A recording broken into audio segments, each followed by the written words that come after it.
Panorama group, जो सोचता है वो करता है।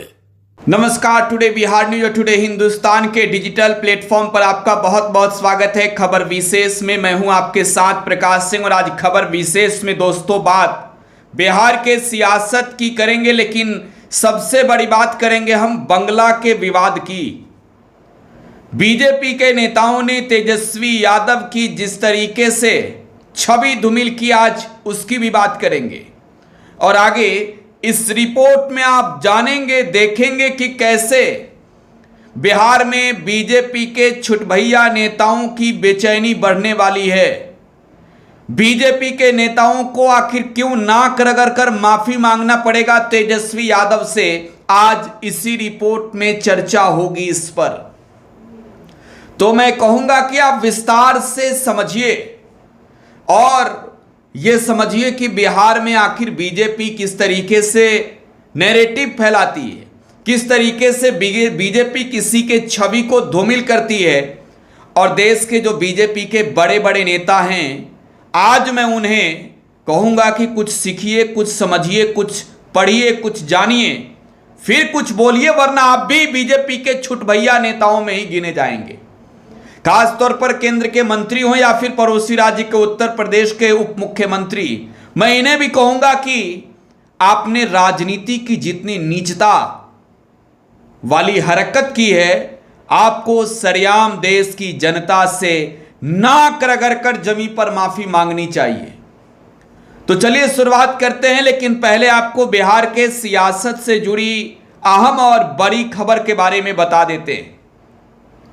बिहार में उपचुनाव को लेकर जो है वो माहौल पूरी तरीके से चुनावी है और उपचुनाव में कमर कसकर एनडीए महागठबंधन और प्रशांत किशोर की जनसुराज के अलावे कई दल अपने प्रत्याशियों को उतारकर मैदान में उतर चुकी है। बिहार के बेलागंज और इमामगंज सीट पर आज एनडीए के उम्मीदवार बेलागंज से मनोरमा देवी ने, तो वहीं इमामगंज से उम्मीदवार दीपा माझी ने, महागठबंधन से उम्मीदवार विश्वनाथ यादव ने जो बेलागंज से चुनाव लड़ रहे हैं, इन लोगों ने अपना नामांकन पर्चा दाखिल किया है। जनसुराज पार्टी के उम्मीदवार मोहम्मद अमजद जो बेलागंज से चुनाव लड़ रहे हैं, डॉक्टर जितेंद्र पासवान जो चुनाव लड़ रहे हैं इमामगंज से, इन्होंने भी अपना नामांकन पर्चा दाखिल किया है। नेताओं ने अपनी औकात भी दिखाई है, भीड़ में प्रदर्शन भी हुआ है, लोगों का जमावड़ा भी दिखा, नेताओं का जमावड़ा दिखा बिहार के गया जिले में। लेकिन अब बात करेंगे हम सीधे बंगले के विवाद की। किस बंगले का विवाद है, जरा ये समझ लीजिए एक बार। राजधानी पटना का 5 देशरत्न मार्ग स्थित उप मुख्यमंत्री का आवास, ये उप मुख्यमंत्री का आवास हर बार सुर्खियों में आ जाता है और बीजेपी के नेताओं ने इस बार नीचता की सारी हदें पार कर दी है दोस्तों, सारी हदें पार कर दी है। ये 5 देशरत्न मार्ग उप मुख्यमंत्री का आवास तब बन गया जब 2015 में तेजस्वी यादव उप मुख्यमंत्री बने। उसके बाद से इस आवास में, इस बंगले में जो कोई भी ठहरा है वो सूबा के उप मुख्यमंत्री होने के हैसियत से ही ठहरा है। ये सूबे के उप मुख्यमंत्रियों को ही अलॉट हुआ। तेजस्वी यादव ने जब 2015 में इस बंगले को खाली किया था, तब सुशील कुमार मोदी इस बंगले में प्रवेश किए थे बिहार के उप मुख्यमंत्री होने की हैसियत से। 2020 में चुनाव जीती एनडीए ने 2 डिप्टी सीएम बनाए, जिसमें नंबर 1 के डिप्टी सीएम तारकिशोर प्रसाद को यह बंगला 2020 के चुनाव के बाद अलॉट हुआ। तारकिशोर प्रसाद इस बंगले में रहे। फिर जब बिहार में 2022 में सत्ता का परिवर्तन हुआ, जब नीतीश कुमार ने पलटी मारी, तब यह बंगला तेजस्वी यादव को उप मुख्यमंत्री होने की हैसियत से फिर से अलॉट हुआ। तेजस्वी यादव के बाद जब नीतीश कुमार ने फिर से पलटी मारी, तब यह बंगला जो है वो सम्राट चौधरी को अलॉट हो चुका है। सम्राट चौधरी इस बंगले में प्रवेश भी कर चुके हैं। लेकिन यह बंगला बवाली क्यों है, जरा ये समझिए। आज बीजेपी नेताओं का जो बयानों की गारिमा है, इसे थू थू करवा रहा है ये बंगला। 5 देशरत्न मार्ग स्थित उप मुख्यमंत्री का आवास, और उप मुख्यमंत्री एक बहुत ही बड़ा जिम्मेवार पद है। आप इन चीजों को समझते हैं। इस बंगले में इतने नेताओं ने डेरा डाले, लेकिन अब बीजेपी के घटिया मानसिकता को जरा समझिए। नेता प्रतिपक्ष तेजस्वी यादव को एक पोलो रोड स्थित आवास आवंटित हुआ। एक पोलो रोड स्थित आवास में जो है वो विजय सिन्हा रह रहे थे, तेजस्वी यादव को ये बंगला मिला। उस बंगले से क्या क्या ले गए हैं, उस बंगले की हालत कैसी करके रखी है, उसकी फुटेज भी है हमारे पास, उसकी फुटेज भी है और वक्त आने पर वो फुटेज भी आप देखेंगे।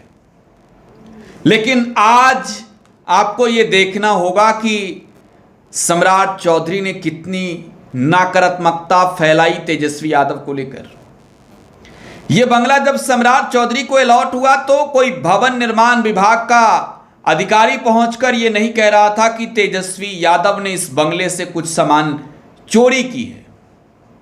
बीजेपी के एक नेता मीडिया का काम देखते हैं, उसने उस बंगले में जाकर तेजस्वी यादव पर लंबी चौड़ी बातें लिख दी।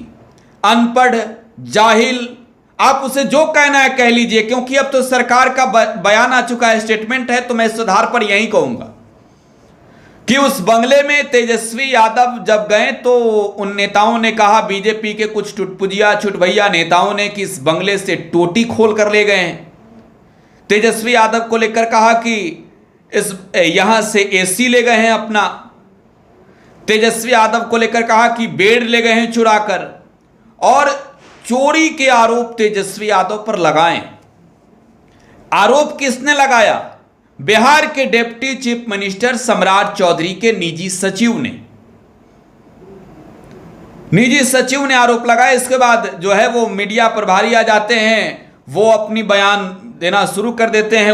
वो छाने की कोशिश थी उनकी कि भाई तेजस्वी यादव का नाम लेकर कुछ हमारा भी चेहरा बन जाए मीडिया में। नेशनल मीडिया को बुला बुलाकर वहां पर तस्वीरें दिखाई जाने लगी और गोदी मीडिया के पत्रकारों ने बिना भवन निर्माण विभाग के किसी जिम्मेवार अधिकारी के बयान के तेजस्वी यादव को चोर घोषित कर दिया।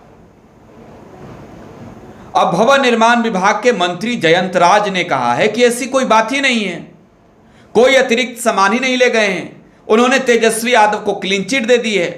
अब एक सवाल यह है कि क्या जो बीजेपी के नेता लंबी लंबी बातें छोड़ रहे थे, चोरी चोरी वाली बातें कर रहे थे, वो नाक रगड़कर माफी मांगेंगे? जरा ये समझिए कि बिहार की जनता हर चीज को समझती है। बीजेपी के नेताओं के लिए एक बड़ी भविष्यवाणी कर देते हैं आज। तेजस्वी यादव किसी को छोड़ने वाले नहीं हैं, इस बात को समझ लीजिए।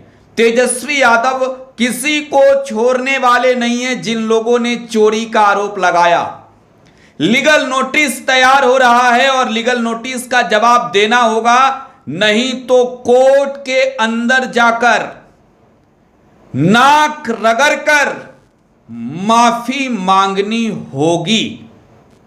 इस बात को मैं फिर से चाहता हूं कि अंडरलाइन कर देता हूं। तेजस्वी यादव किसी को छोड़ने वाले नहीं है। जिन नेताओं ने कहा कि ये टोटी चोर हैं, जिन नेताओं ने कहा कि ये एसी चोर हैं, जिन नेताओं ने ये कहा कि ये यहां के पलंग बेड ले गए हैं, ये उसकी चोरी किए हैं, स्पष्ट रूप से समझिए कि भवन निर्माण विभाग के जिम्मेवार अधिकारी को यह बयान देना चाहिए। लेकिन भाजपा के टुटपुजिया नेताओं ने, छुटभैया नेताओं ने अपनी चेहरा चमकाने के लिए छवि धूमिल की और नतीजा यह है कि अब लीगल नोटिस तैयार हो रहा है। उन्हें या तो सरेआम माफी मांगनी होगी, नहीं तो कोर्ट के अंदर जाकर माफी मांगनी होगी। लीगल नोटिस जो है वो तेजस्वी यादव तैयार करवा रहे हैं। इनको लगता था कि भाई तेजस्वी यादव तो गए बंगला छोड़कर, सामान ले गए होंगे। तेजस्वी यादव ने उस बंगले से जितनी सामान निकाली है अपनी, सबकी जो है वो रिकॉर्ड कराई है, सबकी विजुअल्स लिए, और पूरा विजुअल्स तेजस्वी यादव के पास इस वक्त है। तेजस्वी यादव ने वो सब विजुअल रखा है। अब सवाल यह है कि आखिरकार किस हैसियत से ये भाजपा के नेता उस घर में प्रवेश कर गए। सम्राट चौधरी को मकान मिला तो इन लोगों ने क्या क्या चोरी की, अब यह भी जवाब इन लोगों को दे देना चाहिए। हैंडओवर जब तेजस्वी यादव ने बंगला किया तो उस वक्त जो है वो भवन निर्माण विभाग ने जो है वो पूरी लिस्ट बनाई होगी और तभी सामान लेकर गए होंगे। अब लीगल नोटिस तैयार हो रहा। अब देखिए छुटभैया नेताओं में कुछ नेताओं का नाम गिनवा देते हैं। केशव प्रसाद मौर्य उत्तर प्रदेश के देश के सबसे बड़े राज्य के उप मुख्यमंत्री, गैर जिम्मेवाराना बयान देने में नंबर 1। इन्होंने ट्वीट करके लिखा कि ये तो टोटी चोर निकले, ऐसी चोर निकले। अब इनको बताना चाहिए कि ये नाक रगड़ कर माफी मांगेंगे या फिर थूक चाट के माफी मांगेंगे। गिरिराज सिंह, सम्राट चौधरी, बीजेपी के लगभग सारे छुटभैया नेता, इन नेताओं ने चरित्र हनन करने की कोशिश की है। और मैं कहूंगा कि लीगल नोटिस भेजने में तेजस्वी यादव को देर नहीं करनी चाहिए, जल्दी भेजिए, इनसे माफी मंगवाएं। ये जनता के बीच नेगेटिव पॉलिटिक्स के लिए जाने जाते हैं और जनता भी इसका असलियत देखे। इसकी भी एक रिकॉर्ड कराइएगा और उसको भी सार्वजनिक करिएगा कोर्ट से इजाजत लेकर कि इन लोगों ने क्या किया है। आपको क्या लगता है जो लोग इस वक्त देख रहे हैं? आप अपनी प्रतिक्रिया कमेंट बॉक्स में छोड़ जाइएगा। बहुत बहुत धन्यवाद।